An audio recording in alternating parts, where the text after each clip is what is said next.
Hi and welcome. My name is Craig. I've been studying mental health, alcoholism, and addiction for the last 13 years using the best case studies I could find. Me and a few of my friends.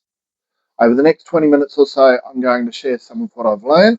And before I begin, I'd love if you hit the like and subscribe buttons. If you find this video interesting, please share it with your friends. So it begins with this. I have some good news and some bad news. The bad news is time flies. The good news is you're the pilot. I love that quote, not because it's clever, but because it's true. Every one of us is flying through life, and none of us knows exactly how much time we have left. Some people get 90 years, some get 50, some don't get tomorrow. Some people say you only live once. That's wrong. You only die once. You live every day. I think it was Snoopy that said that. Um, that's why I think one of the greatest tragedies isn't dying. I think it's reaching the end of your life and realizing you never really lived. I've got some more good and bad news. The bad news is you're the problem. The good news is you're also the solution.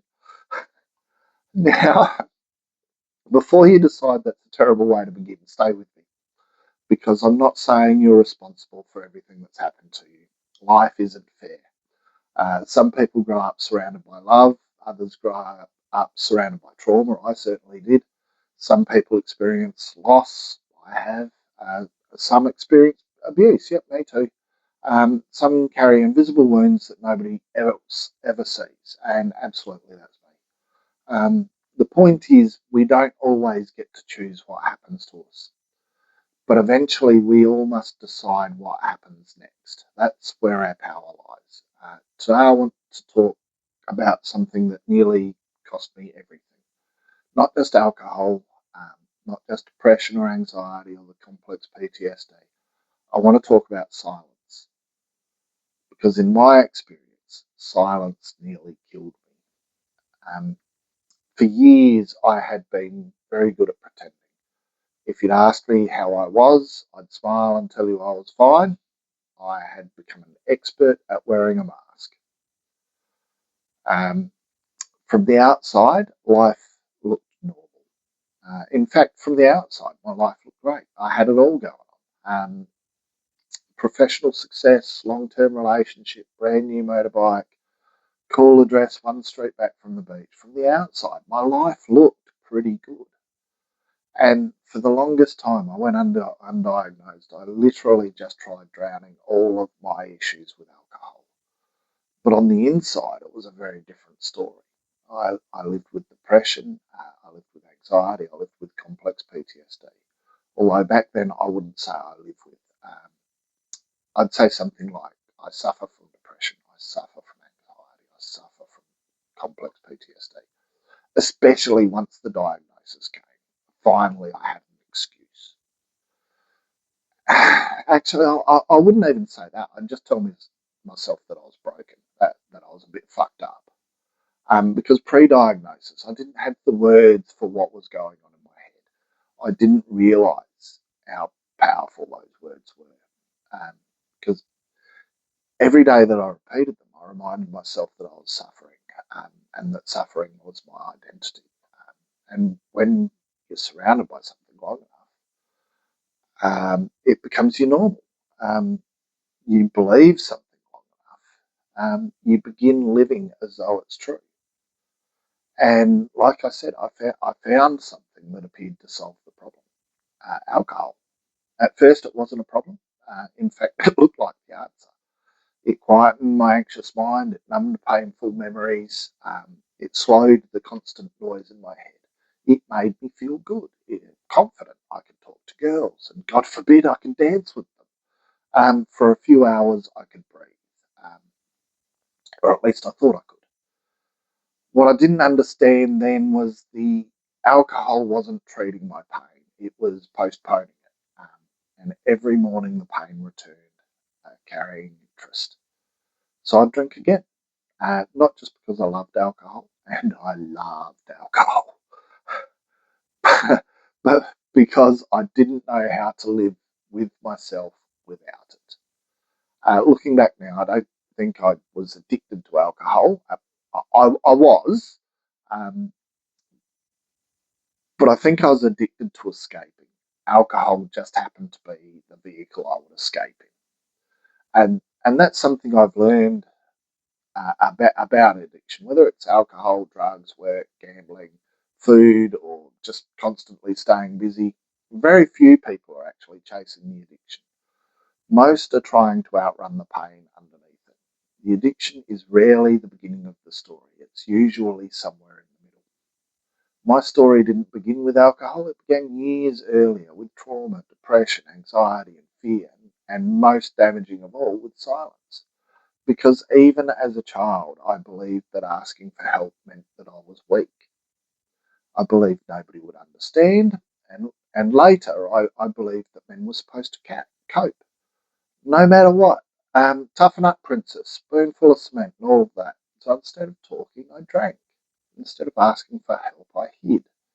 Instead of healing, I survived until eventually surviving stopped working, and I landed in that horrible dark place of not wanting to die but too scared to live.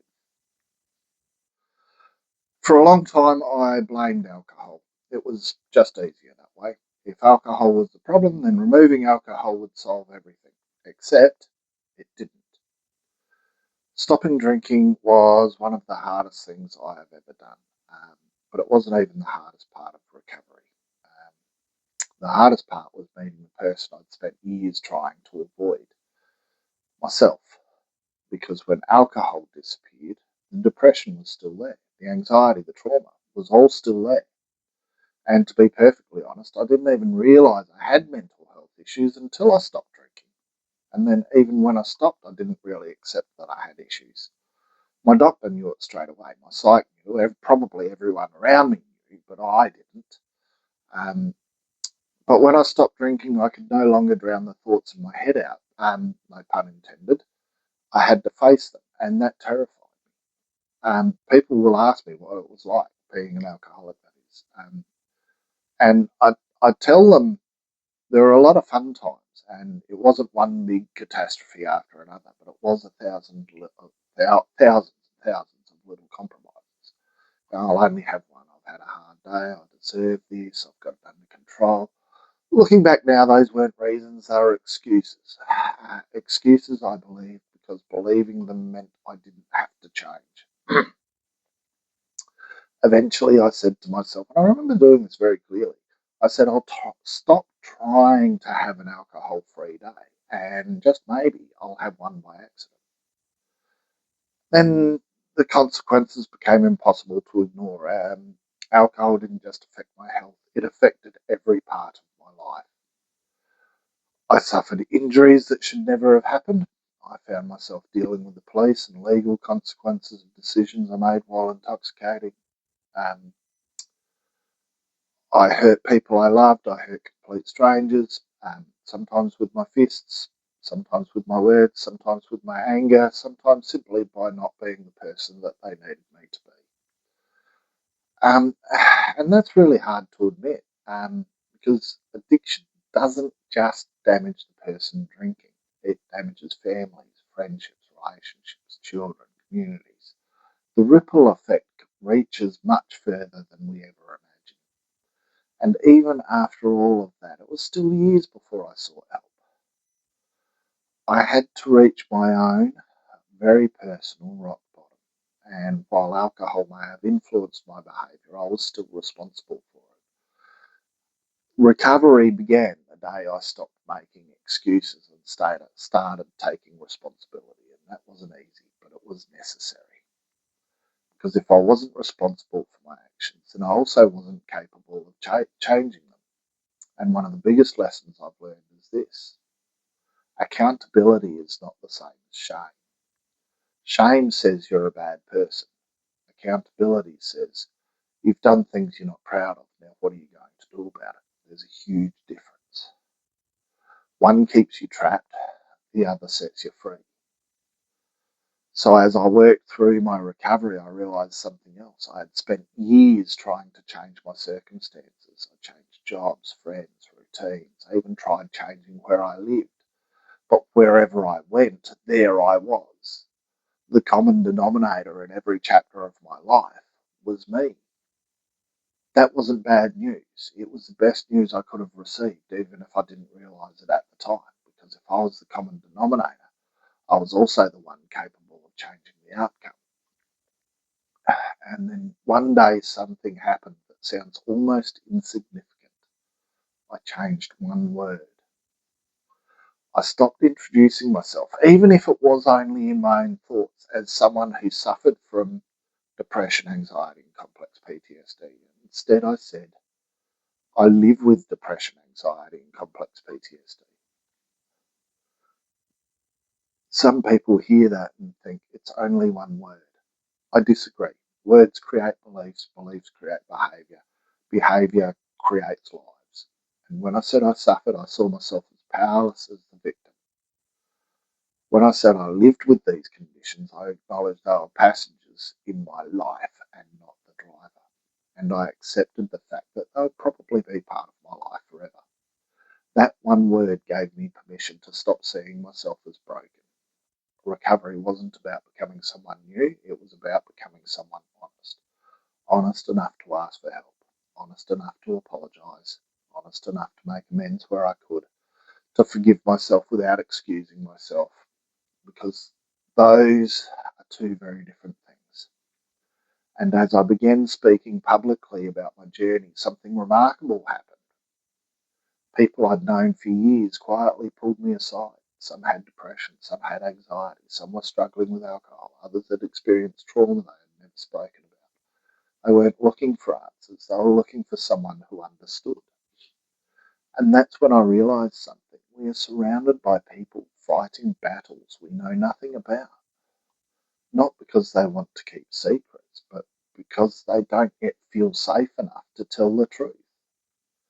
And perhaps that's why stigma still exists, not because people don't care, but because too many people are still suffering in silence. And silence has never healed anyone. People sometimes ask me if I still have depression. Yes. Ask me if I still experience anxiety. Absolutely. Ask me if complex PTSD ever completely disappears. For me, no. Those things are still part of my life. They probably always will be, but they're no longer in control of it. And that's the difference. I no longer wake up asking, why is this happening to me? Instead, I ask, how do I live well today? Recovery didn't give me a perfect life, it gave me an honest one. I still have difficult days, I still have moments where my mind tells me to isolate. I still have times when life feels overwhelming. I still have times when punching someone in the throat seems like a good idea. The difference is today I don't do that. Today I have tools to deal with my mental health. I have people, I have purpose, and more importantly, I have hope. And hope is an extraordinary thing. I saw it at my very first meeting.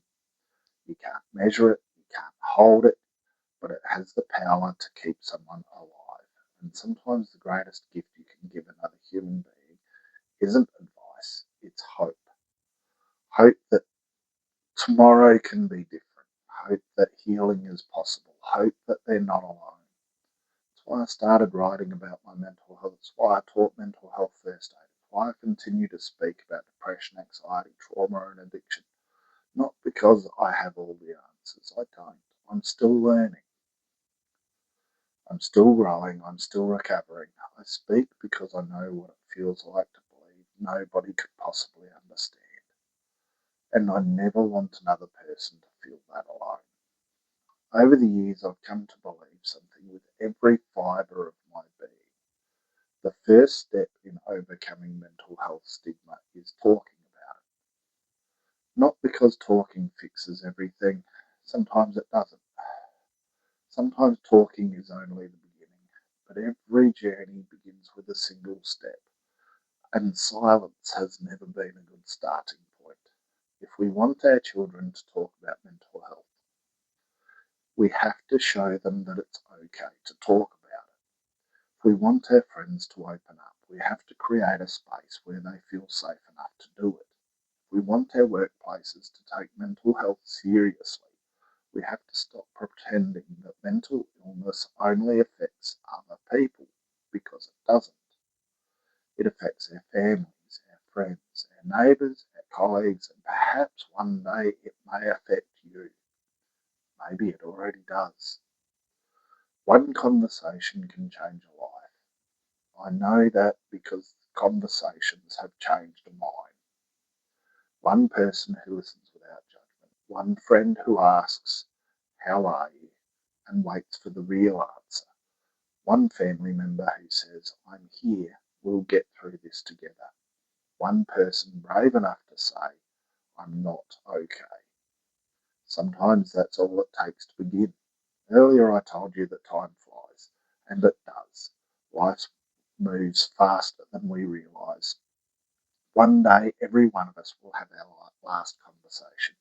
We'll hug someone for the last time. We'll laugh with someone for the last time. We'll tell someone we love them for the last time. The tragedy is we won't know it's the last time. So don't wait. Don't wait until someone reaches breaking point. Don't wait until addiction takes hold. Don't wait until depression convinces someone it's beyond help. Don't wait until you're standing at a funeral wishing you'd said something. "I've done that. It's not fun." Have the conversation today. If you're struggling, I want you to hear this. You are not weak. You are not broken. You are not your diagnosis. You are not your addiction. You are not the worst thing you have ever done. You are a human being, and like every human being, you are worthy of hope. You are worthy of compassion, and you are worthy of another chance. And if you're sitting here today thinking of someone who might be struggling, don't try to fix them. Just be there. Listen more than you speak. Ask twice if they're okay. Say, "How are you today?" And when they answer good or fine, say, "And now how are you really?" And listen. Really listen to the answer. Walk beside them. Sometimes people don't need someone to rescue them. They simply need someone who refuses to leave. I'll finish where I began. I have some good news and some bad news. Bad news is time flies. The good news is you're the pilot. And while none of us can change yesterday, every one of us has the opportunity to change what happens next. So be brave enough to tell your story. Be compassionate enough to listen to somebody else's.